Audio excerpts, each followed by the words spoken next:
2000 model year Georgie boy Landau. This just came in as part of our brokerage and consignment program here at Haylett Auto and RV. She's on a Ford chassis.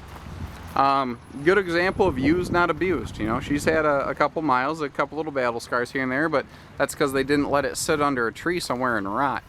I like the little driver entry door here. If you're just hopping in and out of a fuel station, those are really handy.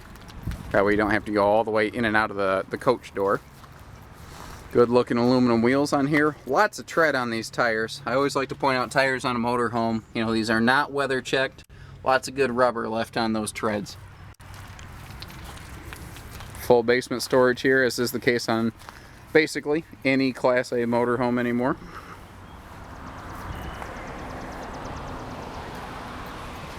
Um, 50 amp Awning Emerald generator in the back here. This is a 5000 model, so that will run your airs and all that good stuff. The bigger fridge that's on this.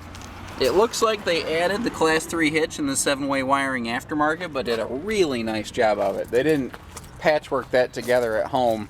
They did a professional job there. Something I noticed on the awning is the aluminum enclosure over the tube fabric. That'll help keep the sun and the wind and the rain off and keep it from getting busted up.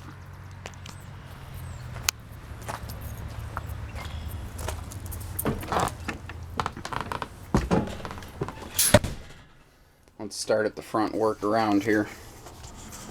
Big super slide. Of course, that's always a hot ticket item in these motorhomes is, do I have enough space once I get there?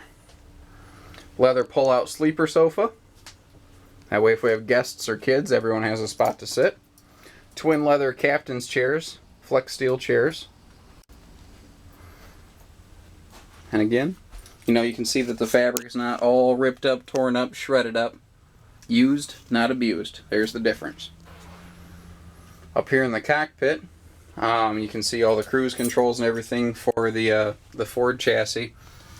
Here's your leveling system right down here, all the controls, everything. Looks like it's pretty simple. All your different push buttons and everything. Classic overhead style entertainment center.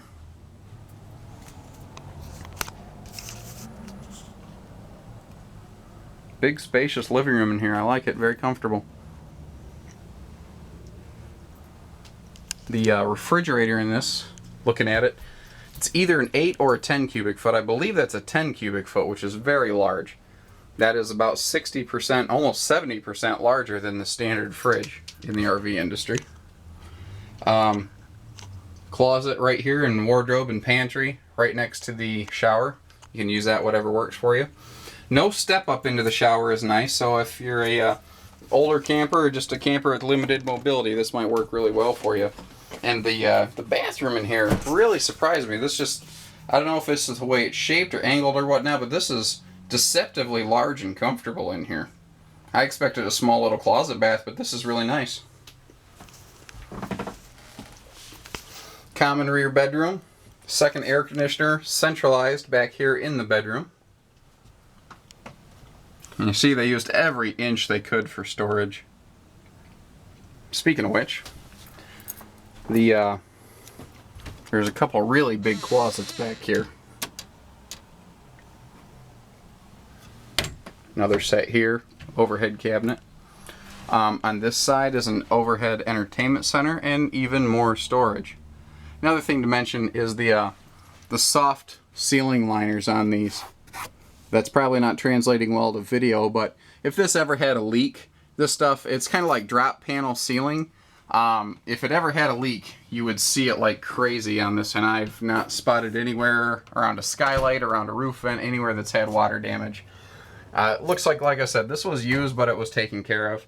They got some good fun out of it, and I got a feeling that their adventuring days just may have slipped by them, and they're just kind of looking to get out of the RV industry here, so give us a call. We'll put a good deal together on this for you. 800-256-5196. Haylett Auto and RV of Coldwater, Michigan.